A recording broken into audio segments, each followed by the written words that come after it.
Well, another thing that you guys were talking about earlier is how the Samburu make choices. And you were saying that it really comes down to community decisions are made amongst the tribe.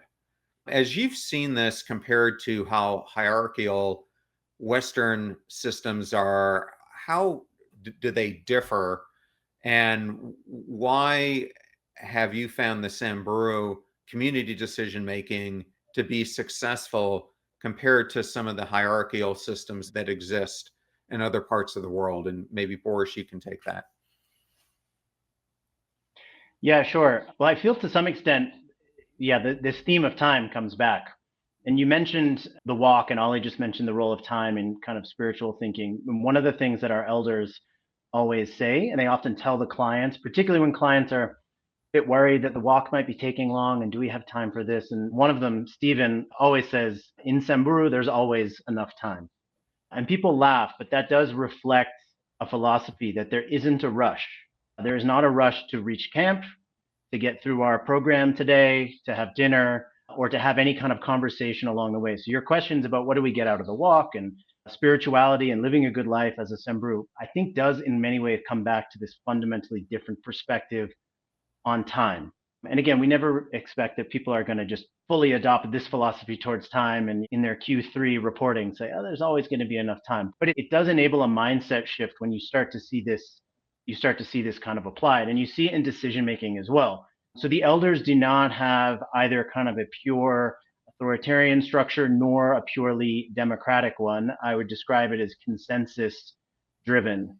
So the idea is really like a decision can be made and can become final when no one is really dissenting to it. And so there isn't a clear kind of, you got to reach a 70% threshold or anything like that, but it requires a real super majority of the elders. And the elders can convene in different kind of sizes, but typically at a village level, this might be a dozen men or a few dozen. And fundamentally, if someone is not happy with the direction that the decision is taking, even if it is two of the 12, then the meeting is adjourned and there is a chance for private conversations to take place and for the group to re-adjourn later down the road and see if either everyone is now bought in or whether a different decision needs to be made or if more time needs to be taken. And I think, again, that doesn't work perfectly in a business context, but if you can extract a theme from it, for me, it's prioritizing harmony over dissent. I recall in school, or at least in college, being graded on participation. And so feeling like at the end of a class, I had to raise my hand and disagree with someone just to have the teacher check a box. And and that reflects our focus on autonomy. And there's great value in that for sure. But one is more judicious in their dissent when you can be the lone outlier and that can delay the decision from being made.